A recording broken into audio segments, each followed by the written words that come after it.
Halo teman-teman Kelontong Ruru, kita kembali ke sesi kedua tanya jawab netizen ya untuk Tafor, terutama Nepenthes.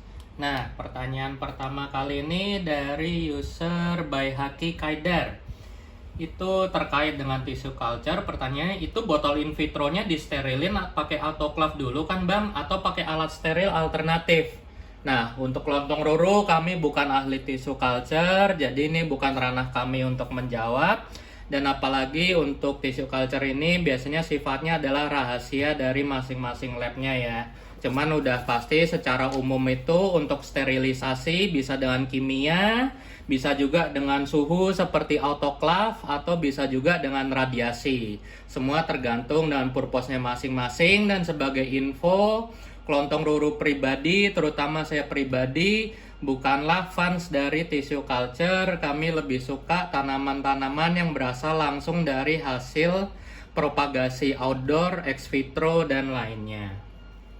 Pertanyaan selanjutnya dari Bro Azaramis.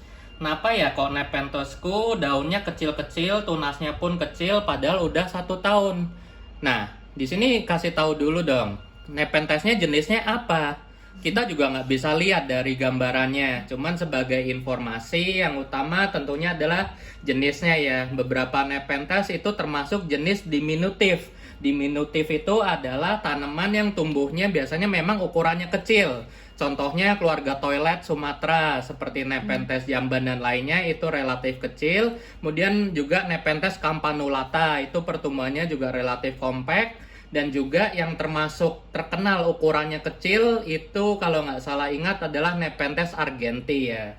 Cuman kalau memang dari jenisnya nggak kecil, jadi kita sebagai gambaran nepenya itu daunnya mengecil dan mengkerut, apalagi tunas-tunas barunya juga, itu sudah paling dapat dipastikan dia mengalami stres suhu. Biasanya itu terjadi di Nepenthes Highland murni atau Nepenthes yang berdarah Highland dan mengandung gen dominan dari Highlandnya. Kalau dari pengalaman Kelontong Ruru yang paling sering mengalami jenis-jenis seperti itu adalah dari si kantong ini. Ini adalah hybrid Lowi ventricosa. Apalagi sekarang kan banyak beredar Lowi ventri yang berasal dari tissue culture atau lab.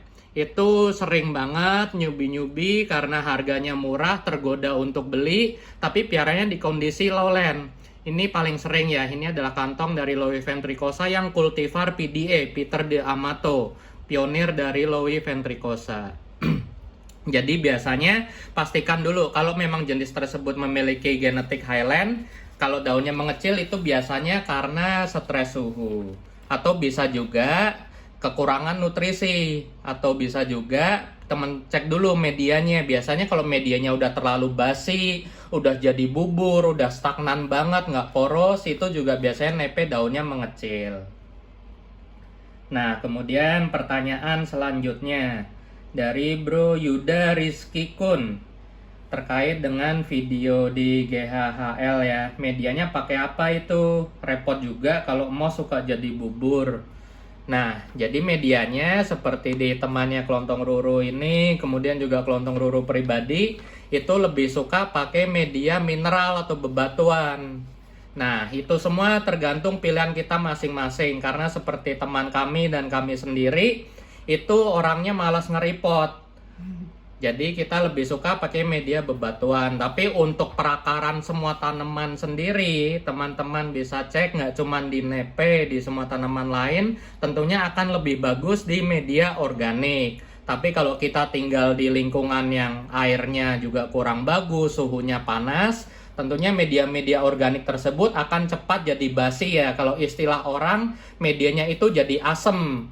Nah, kalau Kelontong Ruru sendiri kurang sreg dengan pemilihan kosakata tersebut, karena itu agak ironi ya, nepe dibilangnya suka dengan media yang asam, tapi kalau media udah asam kenapa malah jadi jelek? Jadi sebenarnya itu bukan karena medianya asam, tapi karena medianya udah basi. Kalau menurut bahasa kami, satu, dia udah hancur banget, dan karena udah hancur banget itu sifatnya udah jadi kompos pure yang udah nggak ada nutrisinya dan udah jadi sarang bakteri patogen. Jadi perakarannya, aerasinya juga nggak bagus, nepenya juga udah nggak bisa dapat nutrisi dengan baik dari media tersebut. Dan juga sekali lagi kita harus pastikan semua sesuai dengan kebutuhan kita masing-masing ya. Kita miara nepe itu sanggupnya gimana, nggak usah kita paksain. Kita sesuaikan aja. Kalau kita malas ngeripot, apalagi piaranya di outdoor, nepenya rawan stres, bisa pakai media bebatuan. Tapi kalau teman-teman rajin, punya kondisi GH yang bagus, adem, itu tentunya akan lebih baik menggunakan media sphagnum moss dan perlite. Tapi sekali lagi ini nggak jadi patokan karena selain media, kondisi lingkungan, kelembapan, dan suhu juga berperan optimal. Nah, kemudian pertanyaan selanjutnya dari Haris Rahmatullah. Cell deck itu apaan, Min? Ini sebenarnya bisa di Google ya. Cuman untuk menjawab juga, jadi cell deck itu udah kelihatan juga di videonya. Cell deck itu adalah sebenarnya cooling pad, jadi dia sistem pendinginan suhu yang menggunakan campuran dari aliran air yang mengalir dan diserap oleh komponen cell deck dan ditiup lagi oleh angin. Jadi ini sifatnya selain untuk menurunkan suhu juga bisa menambah kelembapan. Untuk lebih jelasnya ini di Google udah lengkap banget kok penjelasan soal cell deck dan penggunaannya. Nah, pertanyaan selanjutnya dari Bro Muhammad Malik. Kalau VFT yang merah dikasih makan bubuk, cangkang udang, atau kepiting bisa tambah merah atau enggak? Ini pertanyaan yang menurut saya bagus, juga jawabannya sangat kompleks ya. Nggak sesimpel ini. Jadi VFT dan semua tafor lain yang berwarna merah, itu karena secara genetik mereka memiliki kandungan pigmen warna yang biasanya pada tanaman itu namanya adalah antosianin. Jadi pigmen warna selain klorofil yang memberi hijau, juga ada pigmen antosianin yang memberi warna merah. Nah, jadi biasanya untuk VFT yang jenisnya udah merah, seperti crimson, kemudian akai, ryu, dan lainnya, itu udah pasti secara genetik udah kuat antosianinnya. Jadi nggak perlu kita kasih makan macem-macem, asal cahayanya kuat dan suhunya dingin, itu juga dia pasti bisa menjaga warna merahnya. Tapi tentunya nutrisi tersebut juga bersinergi dengan suhu dingin dan cahaya yang kuat tersebut. Nah, kalau dari pengalaman pribadi Kelontong Ruru, justru kalau sebuah tanaman yang memiliki warna merah, kita sering kasih makan serangga, itu biasanya warna merahnya justru akan memudar. Karena kandungan nitrogennya itu biasanya lebih cepat daripada produksi antosianinnya. Jadi produksi klorofilnya itu jauh lebih cepat ya dibanding dari pigmentasi warnanya. Ibarat kita bangun sebuah rumah, itu bagian tukang yang ngebangun semen, ngecornya itu cepet banget, ada 10 orang. Tapi orang yang ngecat warna merah dari bangunan tersebut cuman ada 2 orang. Jadi itu kira-kira analogi yang cocok. Nah, nutrisi juga tentu berperan, tapi nggak harus spesifik dari krustasea seperti udang atau kepiting. Karena seperti yang kita tahu, kandungan dari chitin atau cangkang keras dari krustasea tersebut juga tentu ada di cangkang-cangkang keras dari serangga-serangga. Nah, sedikit informasi, biasanya dari jurnal yang kami baca, biasanya yang memberi nutrisi terbaik dan warna terbaik itu biasanya adalah serangga-serangga karnivora ya. Bukan serangga-serangga lain untuk tanaman karnivora. Kemudian juga untuk suhu itu juga berperan penting. Kenapa? Karena VFT itu adalah tanaman di suhu dingin ya. Jadi kalau dari pengalaman teman-teman juga yang hobi VFT, banyak VFT-nya yang karena kurangnya suhu dingin justru akan warna merahnya itu memudar. Kenapa? Kalau dari segi suhu itu bisa dibaca penjelasannya di Google atau penelitian lain. Biasanya tanaman, apalagi yang berasal dari negara 4 musim, itu mereka sudah mengenal yang namanya musim dingin dan mereka beradaptasi dengan musim tersebut. Dan pada saat musim dingin itu biasanya kan cahaya matahari kurang, dan sebagai bentuk adaptasi untuk bertahan hidup selain dorman, mereka juga akan mengurangi produksi klorofil. Otomatis warna hijaunya berkurang, dan setelah produksi klorofilnya berkurang, otomatis warna lain akan mengambil alih dong. Nah, antosianin ini adalah pigmen merah yang dominan sebenarnya. Jadi warna merah pada tanaman tertentu di suhu dingin justru akan sangat kelihatan. Kemudian juga yang menarik dari jurnal yang kami baca, apalagi jurnal ini juga dilakukan oleh orang-orang barat ya, Eropa atau Amerika. Jadi spesifik ke Sarracenia atau Darlingtonia. Dan karena ini di barat yang sebagai habitat VFT juga mungkin juga berpengaruh. Yang utama itu adalah kandungan kadar pH dan tanin di media. Jadi dengan kandungan tanin yang tinggi atau keasaman yang tinggi, itu juga membuat warna Darlingtonia atau Sara itu menjadi semakin cerah ya. Kemudian juga kalau teman-teman baca di forum-forum, banyak orang yang memberi pigmen-pigmen merah dari mineral bebatuan untuk pinguiculanya agar bisa semakin merah. Jadi ini sebenarnya cara alternatif ya, apalagi pingu kan memang hidup di batu, tapi kalau untuk VFT kami nggak rekomen. Tapi kan sifat tanaman sebenarnya memang menyerap pigmen. Contoh paling gampang itu tentunya adalah pewarnaan bunga mawar ya, kita letakkan setangkai mawar di air yang berwarna merah atau warna lain, dia nanti pelan-pelan akan menyerap dan membuat warna bunganya berubah. Tapi tentunya kita nggak mau coba-coba ya, karena pewarna kan belum tentu aman, atau pigmen-pigmen lain, apalagi untuk tavor yang sensitif. Jadi secara konklusi, nutrisi itu berperan penting, nggak harus spesifik, yang penting tercukupi, dari serangga lain juga bisa, dan juga cahaya dan suhunya juga, serta peran media. Kemudian sebagai contoh lain juga, kalau teman-teman ada yang hobi tanaman hutan, ini akan sangat kelihatan sekali di Hoya ya. Kalau teman-teman perhatiin Hoya yang warna daunnya merah, itu terjadinya kenapa? Terus padahal kalau kita piara balik, kita beri kondisi ideal, nggak jadi merah daunnya. Itu karena di tempat Hoya tersebut tumbuh, medianya sudah sangat asam, jadi dia mengalami defisiensi nutrisi tertentu yang mengubah warna daunnya menjadi sangat merah. Jadi sebenarnya itu adalah kekurangan nutrisi karena keasaman media, tapi menjadi keindahan ya bagi kita. Nah, itu topik yang menarik. Kemudian pertanyaan selanjutnya dari Bro Serafim Gaming. Wah, mainnya game apa nih bro? Mas, untuk penyiramannya apa boleh pakai air aqua? Jadi sebenarnya ini konteksnya terkait dengan video nepe ya, terutama Ampularia. Sebenarnya kalau dari pengalaman kami, dan kami juga udah berpengalaman, dan teman-teman kelontong ruru juga udah, nepe itu sebenarnya kuat untuk air-air pam atau air aqua dan lainnya yang mengandung mineral. Tapi tentunya akan sangat dan alangkah baiknya kalau kita menggunakan air demineral, air hujan, atau air AC. Karena seperti yang kita tahu, merek-merek tertentu, kita cukup baca apakah air tersebut mengandung mineral atau enggak. Bagusnya yang enggak mengandung mineral, seperti amidis, atau mungkin kalau dari pengalaman teman-teman dan masukan dari teman-teman kelontong ruru, air minum Nestle itu juga masih bisa ya untuk hewan-hewan atau tanaman yang sensitif terhadap mineral. Nah, kalau dari sini menimbulkan pertanyaan, kenapa sih nggak boleh pakai air-air yang mengandung mineral?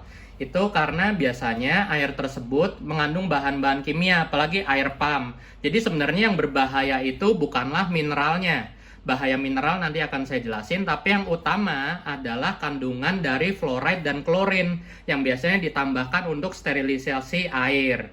Tentunya teman-teman juga bisa baca jurnal kesehatannya, fluoride dan klorin ini dalam jumlah berlebih, selain berefek untuk manusia juga bisa mengakibatkan gangguan untuk tanaman, bisa juga mengakibatkan klorosis atau kematian sel. Kemudian kalau dari segi mineral, walaupun dia sebenarnya bisa jadi nutrisi untuk tanaman tavor tersebut, terutama untuk nepe yang masih kuat ya, tapi untuk VFT atau Drosera dan lainnya belum tentu kuat. Jadi mineral ini selain jadi nutrisi untuk nepe juga jadi pisau bermata dua. Dia bisa juga jadi nutrisi untuk patogen-patogen lain seperti bakteri atau jamur atau alga. Jadi kami akan tetap rekomenin pakailah air yang rendah mineral atau TDS-nya rendah. Kemudian pertanyaan selanjutnya dari Bro Muhammad Sida. Apakah Ampularia bisa ditaruh indoor dekat jendela? Ini juga pertanyaan yang walaupun terkesan sepele, tapi menurut kelontong ruru sangat menarik untuk dibahas. Karena faktornya banyak. Jadi jawabannya bisa atau enggak itu relatif. Karena dari pengalaman di forum-forum, juga pengalaman pribadi, faktor genetik itu berperan. Jadi walaupun spesiesnya sama, tapi kalau dia memiliki genetik yang kuat, seperti kasus sangat terkenal itu adalah Nepenthes hamata yang berasal dari sebuah lab di Jerman. Pasti teman-teman kenal, kalau saya sebut inisialnya itu adalah AW. Nah, dia memiliki beberapa jenis klon hamata, Ada yang rewel banget, gampang mati, ada yang bandel banget, bahkan ditaruh di jendela aja itu mau ngantong. Nah, ini tentunya setelah diselidiki besar kemungkinan genetik berperan ya, kemampuan dia beradaptasi itu sangat bagus, dan ini juga bisa dipengaruhi dari lokality. Ini topik yang sangat menarik ya, lokality. Kalau dari pengalaman kelontong ruru mengoleksi Ampularia, itu biasanya dari sumbernya kelontong ruru cari tahu ini berasal dari mana ampularianya. Kalau yang berasal dari habitat sangat terbuka seperti contoh dari Pulau Bangka atau hutan kerangas lainnya yang sifatnya full sun, pasir, benar-benar panas, kejemur, nepe ampularia tersebut akan cenderung lebih tahan kering, lebih tahan panas, nggak terlalu nggak terlalu membutuhkan kelembapan untuk ngantong. Jadi kalau mau coba untuk taruh di jendela di kondisi yang kurang lembab, bisa coba cari seller-seller yang nepentesnya berasal dari habitat yang relatif kering ya, seperti hutan kerangas, atau temen cari dari seller-seller yang ampulnya sudah beradaptasi di lingkungan perkotaan. Jadi seller tersebut nursery-nya berasal dari perkotaan dan outdoor ya. Nah, kemudian topik selanjutnya, aku ber-Indonesia. Sama nih, kelontong ruru juga Indonesia banget. I love Indonesia. Apalagi Indonesia adalah sumber dari 80% populasi nepe ya. Kalau daunnya bercak merah itu artinya ada hama ya bang? Nah, ini juga pertanyaan yang simple tapi jawabannya panjang banget ya. Kita perlu tahu, daun merah itu ada banyak sebab. Yang pertama adalah sunburn atau terlalu panas. Jadi sel-sel di dalam daun tersebut mengalami kerusakan, jadi warnanya akan rada merah atau rada kuning tersebut. Nah, ini juga agak susah karena saya nggak lihat pribadi fotonya kayak apa, kita nggak bisa nilai. Tapi saya hanya bisa informasikan faktor-faktornya. Jadi teman-teman cukup memasukkan keyword dari faktor yang saya sebutkan ini. Pertama adalah sunburn atau kejemur matahari. Itu bisa bikin daun jadi merah juga. Dan merahnya sifatnya gosong ya. Beda dengan merah karena produksi pigmen antosianin. Kemudian yang kedua itu adalah faktor dari nektar gland.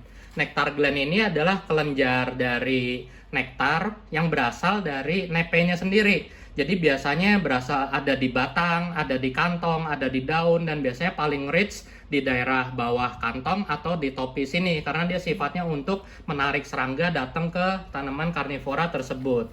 Dan ini kelihatan banget ya karena bentuknya itu normal. Dia biasanya berupa titik merah yang sangat kecil, mungkin ukurannya hanya sekitar setengah sampai 1 mili, atau juga kadang ada yang titiknya warnanya hitam nggak merah. Jadi ini semua tergantung dari spesies nepenya. Kemudian faktor ketiga ini juga sangat terkenal dan belakangan populer karena dibikin kontennya di YouTube untuk Nepenthes truncata, yaitu adalah udem. Jadi untuk nepe-nepe tertentu yang paling ketara adalah di Nepenthes truncata atau Clypeata. Kalau medianya terlalu basah, dia mengalami udem di daunnya. Jadi udem itu mungkin kalau teman-teman yang hobi sukulen itu adalah cell burst ya. Jadi karena dia kelebihan air, jadi komponen mikroselnya itu dalam skala molekul mengalami kelebihan air dan meledak. Dia jadinya kayak pendarahan dalam. Ibarat kalau kita di manusia itu kayak kena DBD. Jadi mengalami pendarahan mikro ya. Makanya kita kalau lagi diperiksa, pas lagi DBD itu bisa keluar bercak-bercak merah. Kurang lebih udem itu penjelasan analoginya seperti itu. Kemudian yang keempat tentunya adalah serangan dari pes atau hama. Jadi gigitan kutu itu kadang juga kayak di kita analoginya itu gigitan nyamuk di kulit kita mengakibatkan luka. Dan tambah kena faktor stres kayak cahaya matahari dan suhu, luka tersebut bisa mengakibatkan bentuk titik merah juga. Apalagi kalau kutu tersebut bawa parasit. Nah, ini yang bahaya. Jadi key faktor selanjutnya adalah memang betul disebabkan oleh fungi atau bakteri. Nah, membedakannya gimana? Ini paling penting, teman-teman bisa Google sendiri. Karena untuk di tiap tanaman, walaupun penyebabnya sama, spesies patogennya, tapi bisa juga gejalanya berbeda. Nah, biasanya sebagai gambaran umum, jangan dijadikan patokan. Untuk infeksi dari bakteri, itu warna kuning atau merahnya bersifat melebar dan nggak bentuk bulat. Jadi bentuknya asimetris, gambarnya kayak pulau. Kemudian juga kalau dari fungi, itu biasanya bercaknya berupa ring atau cincin, atau dalam bahasa medisnya itu disebut halo ya, keluar gambaran pattern bulat. Nah, itu biasanya fungi, tapi ada juga memang dia simbiosis. Jadi nepe tersebut karena kurang sehat dari faktor media, dari vitalitasnya, karena perawatan kita kurang ideal, gampang terserang penyakit. Jadi mau bakteri, mau fungi, semuanya nyerang jadi satu, udah kayak sakit AIDS. Nah, itu kita pengobatannya harus ekstrim ya, topik lainnya itu. Nah, untuk pertanyaan selanjutnya dari akun yang asik-asik aja. Pupuk untuk nepe berbunga apa namanya, Bang? Cara aplikasi pupuknya disemprot ke bunga atau cemplungin di kantong atau siram ke media. Kemudian frekuensi pemupukannya berapa kali? Waktu pemupukannya pagi atau sore? Nah, saya pribadi dengan akun ini itu sama. Saya juga sering mikir, pertanyaannya banyak, saya melankolis banget. Cuman kalau ada waktu untuk memikirkan pertanyaan segini banyak, tentunya ada waktu juga dong untuk nge-google-nya. Nah, karena saya juga sampai tahu jawabannya, berarti kan sebenarnya kita bisa cari tahu sendiri ya, selain dengan pengalaman. Nah, pertanyaan pertama, pupuk untuk nepe berbunga apa namanya, Bang? Kalau saya pribadi dengan sangat berani akan saya jawab nggak ada jawabannya. Karena untuk pembungaan pada nepe itu yang berperan paling penting adalah dua, usia, kemudian juga hormon giberelin itu sangat berperan untuk pembungaan.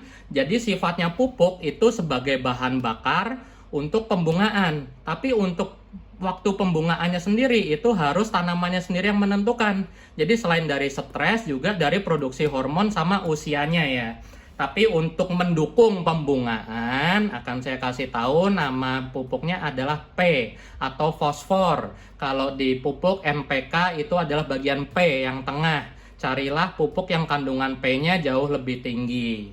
Dan peran P ini atau fosfor selain untuk pembungaan juga bisa untuk perakaran. Jadi dia menunjang kekuatan akar ya. Kemudian pertanyaan kedua nih, cara aplikasi pupuknya disemprot ke bunga atau cemplungin di kantong atau siram ke media? Ya namanya pupuk ya sesuai di botolnya kan, udah pasti ada caranya. Tapi untuk nepe, kalau untuk media, kelontong ruru nggak berani macem-macem. Karena yang namanya pupuk, sekali lagi saya tekankan, sifatnya nutrisi itu adalah pisau bermata dua. Selain membantu nepe, dia juga bisa membantu perkembangan patogen atau alga di media yang kita pakai. Kemudian juga pupuknya, mereknya kita juga nggak tahu bagus apa enggak. Kalau pupuknya mengandung banyak mineral atau garam atau zat kimia, kemudian kita juga orang yang malas untuk nge-flash pot, pasti lama-lama zat kimia atau garam kristal tersebut akan terakumulasi di pot dan berakibat buruk terhadap nepenthes. Jadi cara yang kami rekomen tentunya adalah dengan dimasukkan ke kantong atau disemprot secara foliar ke daun. Nah, tapi untuk itu kita juga harus pastikan dulu merek pupuknya harus yang benar-benar bebas dari bahan kimia ya. Biasanya yang paling kami rekomendasikan itu adalah pupuk anggrek, karena biasanya pupuk anggrek itu sifatnya aman dan organik. Atau teman-teman juga bisa cari pupuk yang menstate organik, tapi tentunya kita juga jangan gampang percaya ya dengan marketing tipu-tipu seperti itu. Banyak juga yang nge-state dirinya organik, padahal masih banyak kandungan kimianya. Ini adalah pengalaman berharga, teman-teman nggak perlu coba, tapi kelontong ruru udah sering nyoba, banyak kejadian kayak gitu, nepenya stres mati. Jadi biasanya yang kami rekomendasikan, kami langsung sebut aja mereknya, yaitu Maxi atau Orchid Focus. Jangan coba-coba dengan merek lain. Untuk Growmore itu juga mengandung kimia, tapi relatif masih bisa ditolerir oleh nepe dengan dosis yang sangat kecil atau disemprotkan ke daunnya aja secara foliar. Tapi tetap yang namanya rekomendasi adalah rekomendasi, jangan coba merek lain, ini adalah pengalaman, cobalah pupuk anggrek untuk nepe. Kemudian kalau untuk mau coba ditaruh di akar, cukup taruh 1 atau 2 Osmocote atau Dekastar. Karena dia sifatnya adalah slow release, jadi relatif aman untuk nepe. Itu kalau mau pakai di akar. Nah, kemudian pertanyaannya lagi adalah frekuensi pemupukan berapa kali? Ini juga sebenarnya beda-beda ya. Saya nggak bisa jawab juga, karena cara saya ngerawat itu juga tergantung dengan jenis nepenya. Kemudian juga kondisi kita udah pasti berbeda juga kan. Kalau nepe kalian outdoor, Terus di tempat saya di outdoor itu lingkungan perkotaan semuanya beton, tentunya serangga juga jarang yang masuk. Tapi kalau kalian masih di lingkungan yang masih cukup asri, nepenya masih suka banyak makan serangga. Nah itu juga jadi faktor pembeda kan, kalau dia udah banyak makan serangga, masih kita pupukin juga, terus kita juga sebagai pemula terkadang terlalu hyper ya dalam memupuk ya, terlalu berlebih, kita pengennya tanamannya bagus segala macem, kadang malah jadi overdosis dan berakibat buruk. Jadi frekuensi yang paling aman, apalagi untuk tanaman karnivora, itu biasanya kami rekomendasikan cukup 3 bulan sekali. Sabar, ini adalah tanaman unik, tanaman spesial, dan patut diingat dia secara evolusi genetik sudah diciptakan Tuhan untuk beradaptasi di lingkungan yang sangat susah atau sangat menyiksa, karena miskin nutrisi ya. Jadi nggak usah khawatir, kita nggak usah terlalu over dalam hal pemupukan, nggak usah terlalu concern lah. Selama makanan tersebut masih bisa dapat serangga dan lainnya, kita nggak usah macem-macem. Kemudian yang terakhir adalah waktu pemupukan pagi atau sore. Nah ini kita juga lihat secara teori untuk semua tanaman, pemupukan yang paling baik tentunya adalah pada saat pagi dan sore hari. Jadi yang kita lihat jangan pagi sorenya, tapi kita lihat adalah pergantian cahayanya. Jadi seperti yang kita tahu, tanaman itu stomatanya akan membuka dan menutup optimal pada saat pergantian cahaya. Pada saat cahaya sangat terang dan panas, stomata akan cenderung mengecil. Kenapa? Karena dia akan berusaha mempreserve penguapan atau evaporasi dari air yang ada di daunnya. Sedangkan kalau di suhu dingin atau lembab, stomata atau gelap, itu stomata akan cenderung terbuka untuk membantu mengkompensasi kelebihan kelembapan yang ada di dalam sel-sel batang atau daunnya ya. Walaupun ini juga bisa berbeda untuk tanaman serulean, seperti beberapa anggrek atau kaktus, itu justru kebalik, stomatanya akan membuka lebar justru pada saat gelap dan dingin. Karena biasanya mereka beradaptasi di lingkungan yang kering seperti gurun atau di lingkungan epifit. Kalau di anggrek itu biasanya di daun-daun anggrek yang berdaun tebal seperti bulbophyllum dan lainnya. Jadi secara summary untuk pertanyaan ini, untuk nepe perlu dipupuk atau enggak itu kita lihat dulu. Kalau nepenya cukup, makanannya dari serangga secara alami, kemudian juga pertumbuhannya masih bagus, ini adalah kunci ya untuk pemupukan. Saya tekankan sekali lagi, kalau nepe tersebut tumbuh baik, nggak usah kita pupuk. Kita cukup treatment seperti biasanya aja, nggak usah gatel tangannya. Tapi kalau untuk mau lebih baik, gunakanlah pupuk yang satu mereknya aman, gunakan dosis seminimal mungkin, justru jangan semaksimal mungkin untuk tanaman karnivora. Dan kita coba dulu, jangan langsung kita kasih ke tanaman yang kita sayang atau mahal. Kita lihat dulu reaksinya gimana. Dan untuk pemupukan, kalau pupuk tersebut merek yang bagus dan aman dan juga medianya kita bagus, nggak apa-apa siram ke akar dengan dosis minimal. Tapi tentunya yang paling bagus adalah dengan masukin ke kantong ya untuk pemupukan, karena Nepenthes tersebut sudah berevolusi secara alami untuk mendapat nutrisi dari kantongnya. Dan bahkan ini udah ada penelitian ekstrim yang dilakukan oleh teman saya pribadi. Dia memakai campuran radioaktif cairan dimasukkan ke dalam nepenya. Ini penelitiannya high tech banget ya, dan dites disiram ke akar. Dan kelihatan pas di X-ray, cairan tersebut akan lebih cepat terserap pada saat dimasukkan ke kantong dibandingkan lewat akar. Teman-teman harap ingat ini ya, dan kita patut berbangga penelitian ini dilakukan di Indonesia dan oleh orang Indonesia. Nah, kemudian untuk pertanyaan selanjutnya dari Bli Gede Bayu Mahatmanda. Salam sehat ya untuk Bli di Bali. Nah, biar nepe berbunga gimana caranya Om? Nah ini related dengan pertanyaan sebelumnya. Jadi untuk pembungaan mungkin Bli bisa lihat di video yang saya buat dengan Bro Malcolm Victoriano ya. Tapi untuk menjelaskan lagi, saya singkat di sini. Faktor pembungaan pada nepe ada dua, alami dan tidak alami. Saya akan bahas secara alami dulu. Yang alami tentunya adalah kalau nepe tersebut sudah dewasa, biasanya pada stage vining atau udah mendekati upper, dia udah siap berbunga. Kemudian juga pada saat dia mengalami pergantian musim.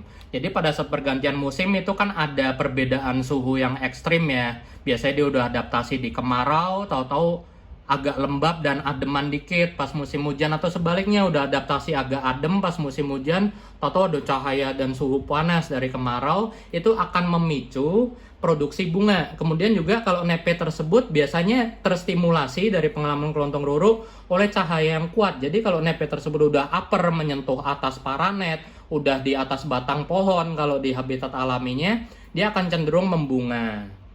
Kemudian juga untuk secara nggak alami, itu bisa dengan cara kita rundukan. Jadi kalau nepe tersebut udah gede banget, kemudian batang atasnya agak nekuk, atau mungkin kalau di habitat dia kehalang kanopi pohon lain dan muter ke tangkai lain, biasanya dia akan bunga. Kemudian juga bisa dengan cara kimia.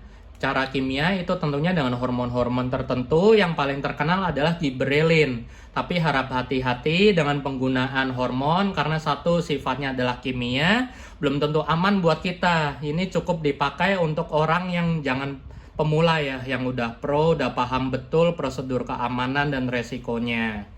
Kemudian juga dalam pembungaan, kalau kita bermain hormon, tentu harus kita perhatikan nutrisinya. Jangan kita paksain nepe masih kecil atau baru dipindah, udah kita hormonin. Dan juga harus kita kompensasi nutrisinya. Dalam membentuk bunga itu sebenarnya sama seperti kalau di manusia kehamilan ya. Itu tentunya harus dipenuhi dengan nutrisi yang cukup. Kemudian juga bisa juga dengan cara yang udah dijelasin, dengan cara kita bikin nepenya stres berat.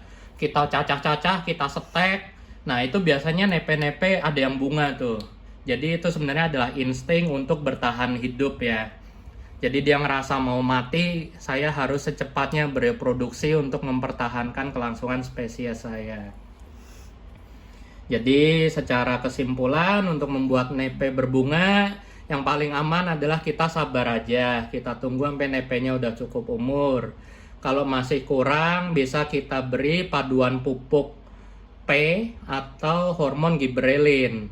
Dan keduanya harus diberikan bersamaan ya, karena kalau salah satunya aja tentunya nggak bisa, karena keduanya itu nutrisi dan hormonnya bekerja sama untuk membentuk bunga.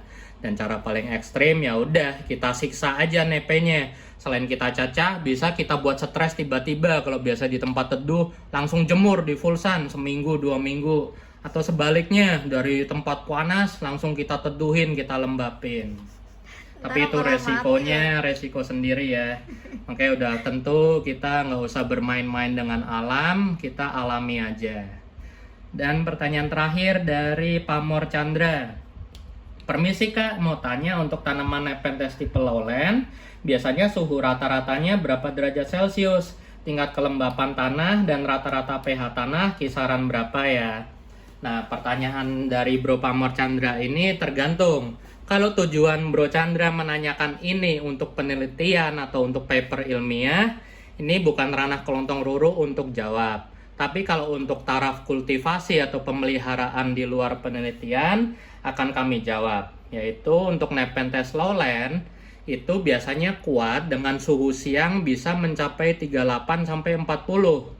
Kemudian kalau Bro Chandra cari tahu dari teman-teman yang udah pernah ke habitat, atau kalau kita benar-benar pengen tahu ya, kita pasti bisa Google habitat asli nepe apa, dan cara paling mudah adalah kita beli buku-buku atau ensiklopedia tentang Nepenthes. Yang paling banyak itu biasanya adalah karangan dari Stuart McPherson, yang sangat saya respect sekali perjuangannya dalam mempertahankan kelestarian nepe dan menginformasikan nepe ya. Dan kalau sumber saya juga pribadi banyak berasal dari literatur dari Stuart McPherson tersebut. Jadi kalau nepe lowland itu kita juga mesti lihat, ada lowland yang sebenarnya lowland palsu. Teman-teman juga mungkin sering dengar cerita ya, lowland palsu itu biasanya yang terkenal adalah Sumatrana, Veitchi, Campanulata, Clipeata. Dan kita juga sebagai orang Asia sebenarnya suka salah persepsi. Ini penjelasannya jadi panjang, nggak apa-apa ya untuk ilmu. Jadi kalau untuk orang barat, itu lowlandnya mereka itu beda dengan lowland kita. Mereka kan mengkategorikan biasanya lowland, intermediate, dan highland.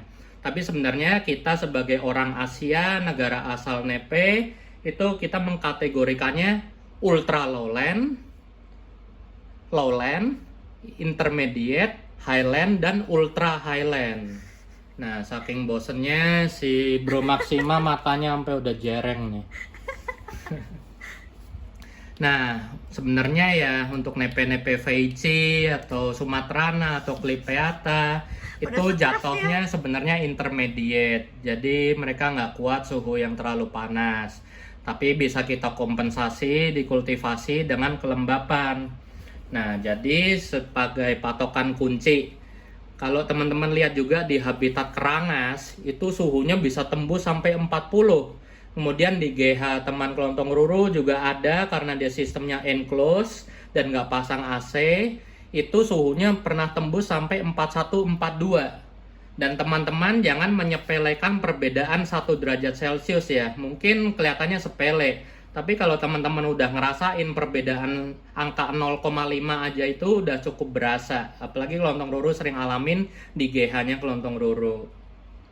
Jadi untuk ultra lowland itu biasanya tahan sampai 40 siangnya. Kemudian juga untuk lowland itu biasanya sebagai patokan tahan sampai 36, 38. Nah, intermediate ini biasanya tahan juga di kisaran 35 sampai 36 atau bahkan 38. Tapi malamnya mereka relatif memerlukan suhu drop yang lebih jauh ya. Malamnya itu harus di kisaran rata-rata 27, 26 ke bawah. Dan kemudian untuk kelembapan tanah, ini kan biasa diukur dengan persentase ya. Jadi kita juga mesti lihat spesies nepenya. Ada nepe yang memang udah beradaptasi di kelembapan tanah yang sangat tinggi. Ini juga topik yang sebenarnya menarik, karena yang orang sering ingat itu cuman kelembapan udara, tapi ada lagi kelembapan tanah. Ini biasanya orang-orang yang udah lama main tanaman nih bahasanya kelembapan medianya. Untung saya dulu udah diajarin sama guru saya, Mbah Jarwoto. Jadi untuk 80% kelembapan tanah atau media, itu sebagai gambaran adalah nepe yang menggunakan media sekam bakar kokopet dan kita pakai tatakan air setinggi sampai kisaran 1/4 atau 1/3 pot. Jadi medianya becek dan pakai tatakan, itu bisa dibilang kelembapannya 80-90%. Nah, kalau untuk media bebatuan yang kita siram sekitar 3 hari sekali, itu kelembapannya kisaran 60-40%. Tapi untuk media sphagnumos yang jarang kita siram, lupa kita siram selama 3-4 hari di kondisi outdoor, pas kita pegang udah bunyi crispy, kresek-kresek gitu, itu udah pasti kelembapannya 30% ke bawah sampai 0. Nah, untuk tingkat kelembapan tanah dari Bro Chandra ini, untuk lowland kita juga mesti lihat. Lowlandnya apa? Kalau lowland nepe yang hidup di gambut atau rawa seperti Rafflesiana, Ampularia, Mirabilis, Gracilis, kemudian beberapa jenis dari Hirsuta maupun Hispida atau Renwartiana, itu bisa kuat kelembapan tanah sampai 100% atau 90%. Bahkan dari pengalaman guru saya, dia juga ada piara Mirabilis, tanpa pakai pot, akarnya udah menggurita kemana-mana, digeletakin doang, ditatakan air tanpa pot, tanpa media, hidup nepenya. Jadi untuk nepe lowland itu kita lihat dulu spesiesnya gimana, apakah dia kuat becek atau enggak. Kemudian untuk rata-rata pH tanah, nah kenapa tadi di awal saya bilang apakah ini purpose-nya untuk penelitian atau bukan. Kalau untuk penelitian saya bukan ranahnya, tapi untuk kultivasi sebenarnya pH nggak pengaruh untuk Nepenthes. Kita cukup bikin pH-nya itu ideal aja. Dari pH 5,5 sampai 6,5 atau 7 itu nepe masih bisa tumbuh bagus. Saya berani ngomong seperti ini karena kami juga pakai pH meter untuk aneka media yang kami pakai.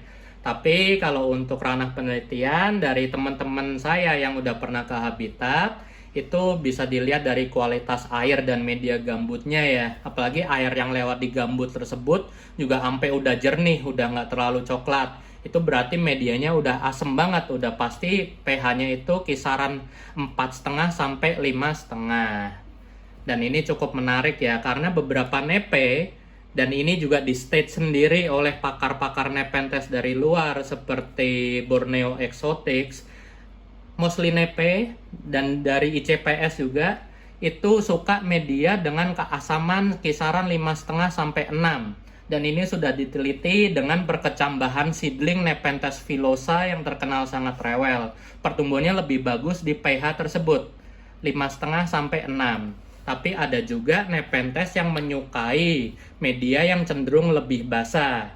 Tapi sayangnya pakar tersebut nggak mau men-state Nepenthes tersebut jenis apa. Mungkin ini berkaitan dengan bisnis atau takutnya dengan kelestarian ya. Cuman saya curiga itu adalah Nepenthes campanulata kalau melihat habitatnya. Tapi overall kita nggak usah khawatir dengan pH tanah. Kita cukup bermain di kisaran angka 5,5 sampai 7. Bahkan saya juga pernah ngukur di pH 7,5 itu nepe-nepe lowland relatif masih aman ya. Tapi saya paham sih maksud dari pertanyaan Bro Chandra ini, pasti lowland yang dimaksud itu lowland penghuni rawa seperti Ampul, Raffles, Bikal. Itu terkenal banget mereka di media yang asem, tanah gambut, serasa hutan yang udah sangat lapuk. Dan di forum pernah ada yang men-state dia mencoba mengukur keasaman pH-nya dan itu tembus sampai angka 2,5. Nah, ini permasalahannya adalah pH meternya satu. Apakah pH meternya akurat? Kemudian juga kalau pH udah nyampe 2,5 itu tentunya akan sangat letal untuk semua organisme.